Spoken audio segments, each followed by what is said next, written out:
Thanks for staying with us. The Board of Education is elected by our community's constituents. There are some that think the members should be appointed. Ron, why is that, and who do they think should appoint the members anyway? You know, years ago, the governor appointed the members of the Board of Education. Based on input locally. Yeah, based on local input, local recommendations, the business community would come out. What's happening, it's becoming a popularity contest of school teachers and administrators that's running for the Board of Education. And then they're setting salaries of what they were used to. They're talking about planning time. They're talking about so many different things. And there's a superintendent out there who, you know, is doing a job. And then you have factions that because of the turf that he may have tramped on by somebody, they're not happy with. Yeah. Well, So it it becomes a serious problem. yeah, we have one-trick ponies applying for the Board of Education. Well, and you know, I think that In there's some cases. there's a point of diminishing returns. In government, you cannot have, in order to have a functional government, you can't have every single position be decided by an election. Because you end up with, again, like Ron said, a popularity contest. So I guess the bigger question here is the Board of Education something that should be elected in the first place? Or is that a function that should be appointed because it really ultimately is more of a body that is there to accomplish work? It's not there to, I mean, yes, they're making decisions, but ultimately they're functionaries that are moving the school You board don't need the forward. politics in it. Right, Right. and I guess the superintendent normally is an elected official, right? No, No, he's appointed. he's appointed. He's appointed, yeah. County Well, he's hired. executive would be, you know, county executive would run for the position, but school board, the superintendent is appointed. Gotcha. Okay, so I mean, at that point, if the superintendent is appointed, what is the argument for having the board be elected? I'm not sure, I think at one time they wanted the public to have their say, but now it's gotten so political, which it used to not be political, and it's an independent, so, but Right. they still have to claim what party they're with. So what's independent about that?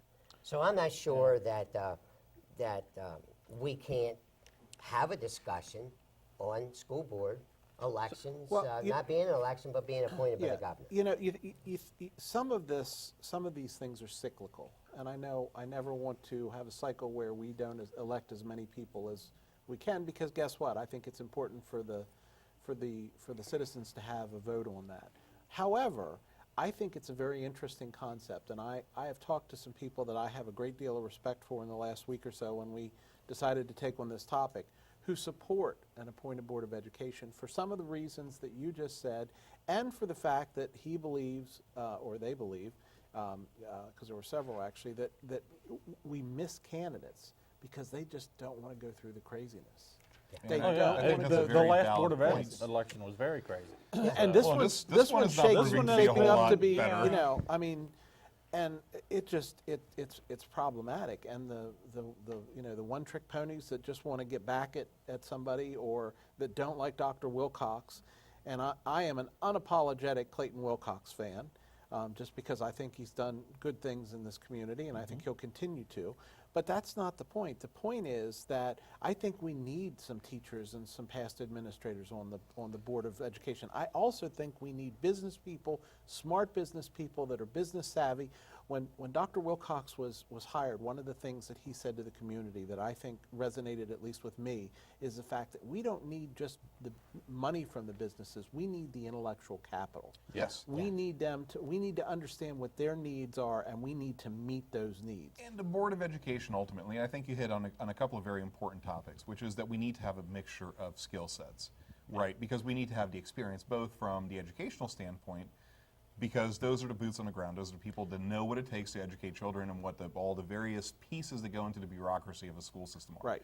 By the same token, we need to involve the business community because, and ultimately, it is in every single member of society's interest to make sure that we have the most efficient schools that we possibly can, because therein lies the future of our society. Well, the business people understand some of the financial things, arguably perhaps a little better than some of the administrators and former teachers, and they absolutely understand what they need in a workforce. Yes. Yeah. And that, in my mind, is the key.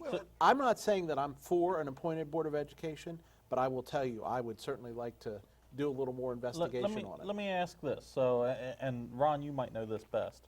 Board of Education's funding. How much of that comes from the county? How much of that comes from the state? Do you know?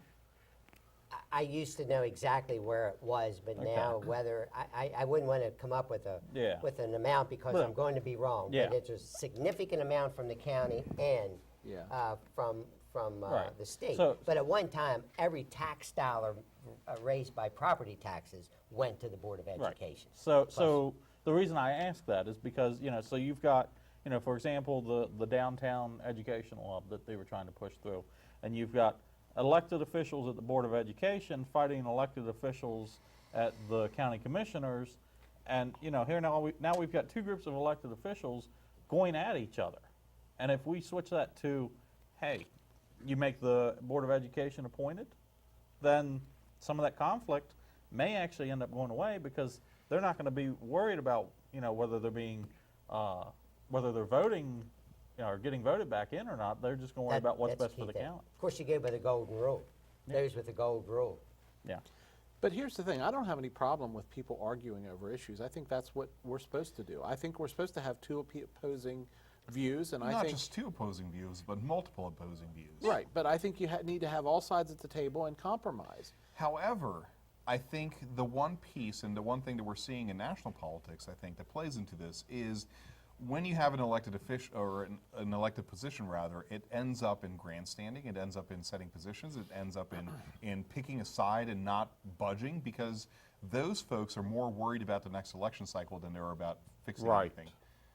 Right. Well, same thing in Congress now. You run every 2 years. Exactly. So you're constantly running. Yep.